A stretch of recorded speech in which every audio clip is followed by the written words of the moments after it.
Now, that being said, Ukraine is evidently feeling the heat on the battlefield. Russia is pushing ahead. Ukraine's armory is almost empty. Well, senior generals are saying that strategic retreat is the only option in many areas. Now, interestingly, Italy, which holds the rotating presidency of the G7, is saying that sanctions aren't working and it's time to engage in a dialogue with Moscow. Our next report explores the reasons for this realization.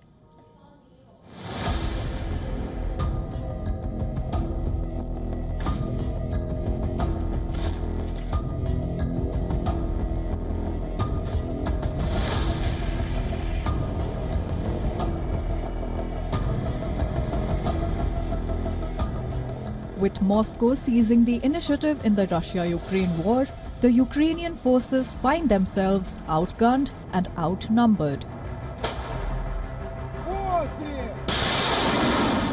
Kyiv hopes the much-awaited delivery of US weapons will turn the tide in its favor.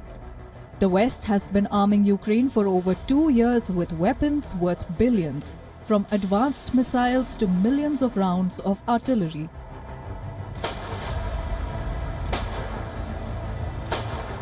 But beyond the battlefield, a much larger economic warfare is underway. The West has slapped Russian individuals and entities with over 18,700 sanctions. Today, it is the world's most sanctioned nation.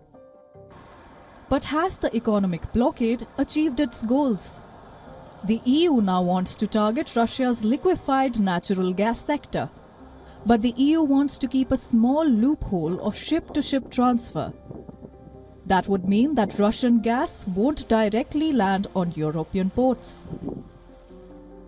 Despite the raging war in Ukraine, Europe has bought over 15.6 million metric tons of Russian gas last year.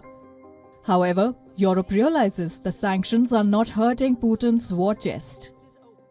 Italy, which holds the rotating presidency of G7, says economic sanctions against Russia have failed. It is calling on the West to try harder to negotiate a diplomatic solution with President Putin to end the war in Ukraine. European leaders are also wary that a change of guard in the White House could change its strategy on Russia. Donald Trump says the US can't keep funding a never-ending war. The big question is, does peace have a chance in Ukraine? Bureau Report, WION World is One.